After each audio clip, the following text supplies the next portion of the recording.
So, part two, inflammatory bowel disease. So, you're going to see issues related to anemia and malnutrition with Crohn's and ulcerative colitis. So, the malnutrition part is really going to depend on the specifics, what part of your gut is involved. And we're going to get more into the details there in a second.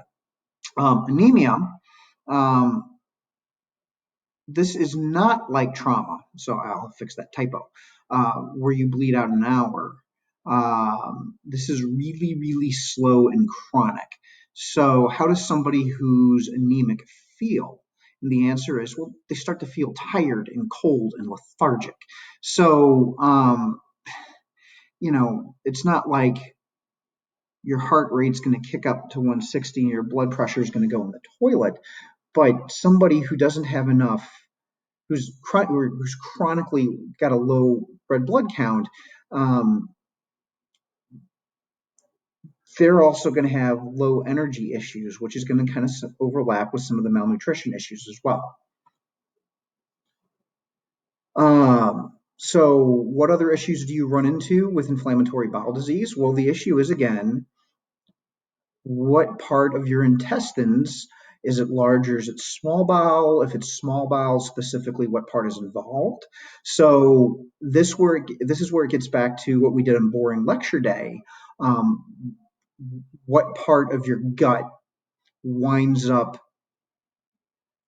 being irritated and taking the hit? So it really requires you to know your small intestine and your stomach and to know what nutrients get absorbed where.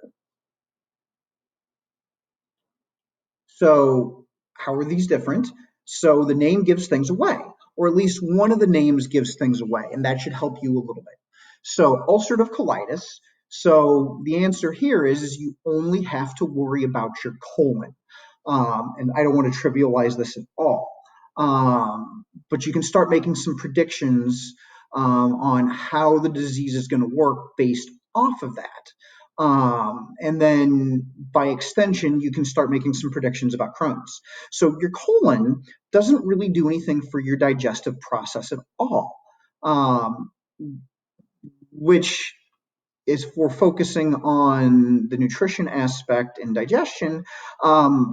If you're going to wind up with this disease, and if you're only going to get one of these two, you might want to pick this one. So your colon doesn't really do anything for digestion. It concentrates stool and stores it, and it regulates the last bit of water balance and some electrolyte regulation, and it hosts bacteria. So all of these things are very important, but it doesn't do anything as far as absorbing nutrients or breaking down food stuff. So just because it doesn't do things with digestion doesn't mean you can just damage your colon. So what happens? Well, an ulcer is like getting a mini sore, and I think a lot of people have had cold sores of some sort, so you can kind of get an idea, or at least have a frame of reference for what this is like. And it's just coming from an inflammatory response where your body is literally kind of fighting your own colon. And so these are open sores, and they do hurt, and they're open to the contents of your large intestine. So you've lost that barrier between inside of the colon and the rest of your, I wouldn't say the rest of your body because it's not like it's open through and through, but you're losing that protective barrier. So you've lost the barrier between your stool and the GI tract. There can be bleeding because as you're going, you're kind of rubbing away. You've got that layer of mucosa skin between the tube that's your large intestine, and you can actually start leaking blood in there. And because you're constantly rubbing off that cellular layer, you're going to get more cell turnover. And so you've got to repair that damage. And that should trigger your brain into some things that can happen. So what's going to happen to you? So you're at increased risk for infection because you've got bacteria living in your colon. You're at increased risk for anemia because you're constantly bleeding.